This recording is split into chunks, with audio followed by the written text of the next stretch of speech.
你自欺欺坚持不放过任何可带风向的机会。我想多了解几个立委的表现与罢免争议再决定。一，很厉害；2，非常愚蠢。你可以不投票哦，投票率决定罢免过还不过，投票率拉高，罢免必败；投票率降低，有可能就会被罢免。他还在玩这一个哦，最后这一点点时间哦。大家对于中共对台湾的威胁到底有多严重？我罢免他就是阿共仔阴谋，就只剩这个而已吗？所以罢免里面条件白纸黑字写清楚，然后罢不罢免是不是中共阴谋很重要，这样子吗 ？Ladies and gentlemen, welcome the host. 我们民进党现在已经为了已经到了不择手段的程度，他来讲他的观点，最后他终于露出尾巴。好的，那话说回来，在我们看罢免相关的讨论时呢，常常会觉得支持罢免跟反对罢免这两边好像两条没有交集的平行线。那我们观察下来呢，觉得这种差异最大的关键，可能是大家对于中共对台湾的威胁到底有多严重。对于支持罢免的人来说，他们觉得中共对于台湾的野心，为什么罢免对中共对台湾的威胁到底有？现在罢免只有阿共仔阴谋吗？我罢免他就是阿共仔阴谋，就只剩这个而已吗？所以罢免里面条件白纸黑字写清楚，然后罢不罢免是不是中共阴谋很重要，这样子吗？真是很夸张超夸张的。现在罢免被他简化到舔共的就是反罢免，不舔共就去支持罢免，反对共产党就支持罢免，没救了耶！这世界只有 A 跟 B 是不是？那所以当年罢免陈柏惟都是舔共仔哦，天哪，这是公安小啊，直接戴红帽子这请问你跟那些罢免团体有什么不一样？这把别人的智商当智障。毕竟很多国际媒体跟专家都有提出类似的警告，所以他们担心，如果立法院或是台湾政务运作不顺，可能会让中共更容易出手。所以你就可以违法罢免，所以就可以在未满1年开动罢免。台湾的制度脆弱到总统是民进党的，然后中共有办法出手。那在这样子的前提之下呢，他们就会觉得大家必须用罢免的民主机制，把他们认为不适任的人给换掉。但反过来说，不支持罢免的人呢，可能相对的觉得中共的威胁并没有那么的急迫。所以不支持罢免的人就觉得中共威胁没那么急迫，意思就是说这些人是白痴，不懂中共好威胁，中共好恐怖你为什么不知道？你这智障，真是好扯真的超级扯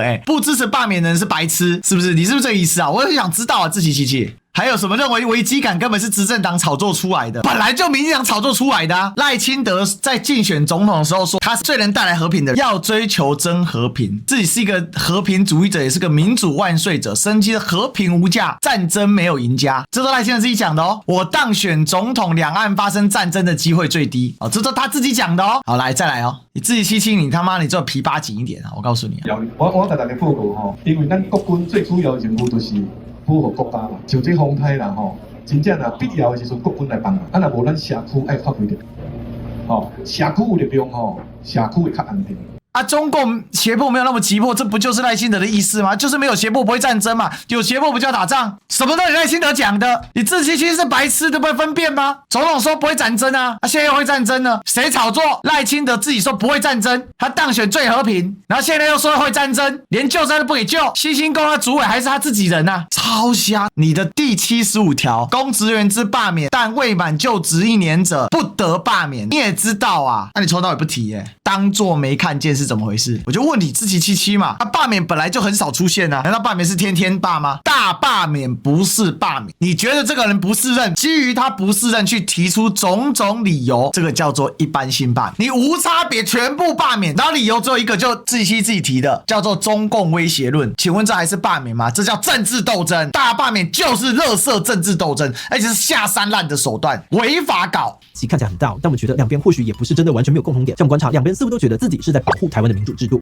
这一点倒是难得这里面唯一讲对的地方，只是他们的前提不太一样，所以面对同样的现况，就会产生截然不同的解读意见但是他的现况解读完全错误。反对罢免的人是认为大罢免没有道理，大罢免根本违反民主运作逻辑，大罢免就是个政治恶斗，而且不只是一般的政治恶斗，是一个把拍告编的翻桌式的一个不服输的。赖清德说什么？你不是说议会多数你就可以决定各种事情，不是表决多数赢就可以。不代表我们都觉得两方都说得对，因为我们在看相关讨论时呢，其实也有一些不太认同的地方。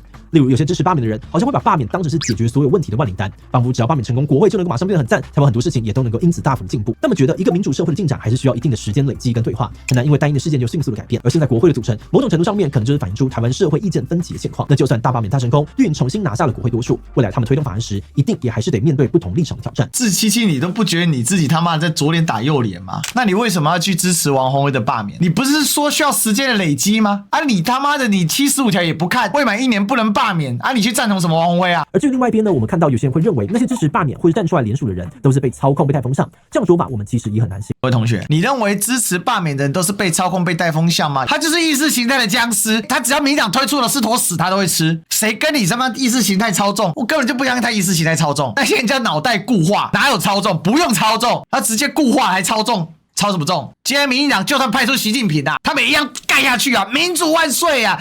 台湾的未来个柯建票哦，来台湾人民站起来！所以大家拢爱全部来支持赖清德，可以会当清清白白做咱台湾党的主人，好不好？我从来就不觉得他们什么被操作，他们要么奴隶，要么就是教徒，要么就是傻鸟，有什么好操作？他也讲，而且讲很悲情。蓝晋平啊，以前在文化大革命的时阵，青年知识下乡，那是足可怜的。后来好不容易回来，到咱福建，到对华的福建，到厦门去做官，伊太太。彭丽媛嘛是咱台湾人孙啊，因为伊彭丽媛因阿姑嘛是伫咱台湾，所以后习近平做咱台湾国的主人好不？有办法好啊，是不是？所以搞什么武统，哎 ，low 啊！习近平只要加入民进党，就变台湾国的主人了啦。你可以去悲情啊，晋平伊细汉的时阵，伫迄庄卡，伫迄农村，挑迄个担啊，你知无？800斤的担啊，10里的山路，无外景架头。迄偌辛苦，所以互咱习近平做咱台湾国主人好不？这民进党这种邪教，我他妈从小看到大，我哪不知道他们没有在思考问题的，你知道吗？所以你看两岸真的是一家亲啊！遇到民进党这种真的要两岸一家亲，连不亲都很难。但我们觉得民主制度能够运作的前提是我们愿意相信每一个人都有能力做出自己的选择。一旦越来越多人开始否定这件事情，那民主社会的根基可能就会跟着动摇了。是这样吗？民主运作的前提是相信每个人都有能力可以做出自己的选择。那为什么赖总统不相信民主运作的前提，蓝白是国会多数，不就是每个人用自己的能力做出的选择吗？自己蓝白在国会占多数，不就是每个人用自己的能力做出自己的选择吗？反罢免方对罢免方的质疑的时候，你就说好危险哦，完蛋哦。那为什么这个时候又不相信？事实上，国会就是人民做出多数的选择啊。民进党的支持者挺罢免的时候，就是有能力做出自己的选择；反对罢免的人提出质疑，哦，好危险哦，很奇怪呢。这个逻辑超死亡的啊，七七啊。好，所以赖清德等于动摇了，是不是？更不用说，这样子的看法呢，其实也忽略了很多联署志工的努力。联署志工的努力啊，毕竟站在街头发传单、设摊联署，不只要花时间、花精神，忍受风吹日晒，还得面临各种心理或是物理上面的攻击。是这样子哦，物理、心理攻击，还有就是，但有蓝军大爆料，这些号称志工的罢团工作人员，其实每天都可以领到上千元。罢免叶元之，关掉。而这样子的内耗、猜忌、愤怒、分裂，其实就是中共最想要看到的局，是吗？所以我们真心的希望，不管你是支持或反对罢免都不要放弃对话的可能。很多时候，只要愿意面对面聊一聊，或许就能够发现对方并没有那么的难沟通，甚至彼此还有一些共同的地方。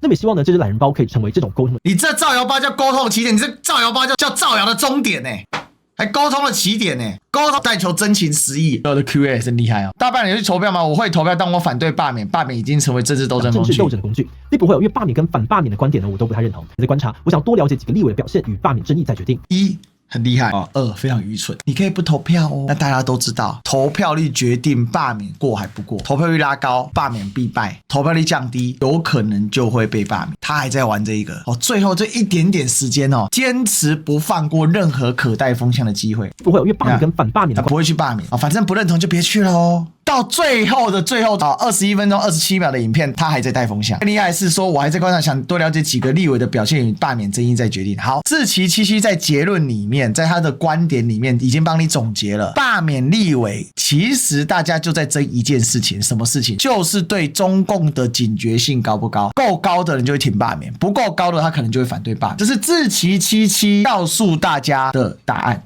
底下观众可以领爆米花更新，有饮料这里可以免费喝。国际社会怎么看？这个人名字是台北市议员徐嘉轩老公唐博伟，马上被穿帮。我觉得最搞笑的是，有长辈说大罢免是国民党阴谋，因为中选会都国民党的人啊，我都无语了。现在资讯落差这么大嘛？不管你是什么颜色的选民，拜托你们睁眼看一看台湾嘛，一眼就好啊。所以你看志祺七七啊，搞了老半天啊，翻车之王啊。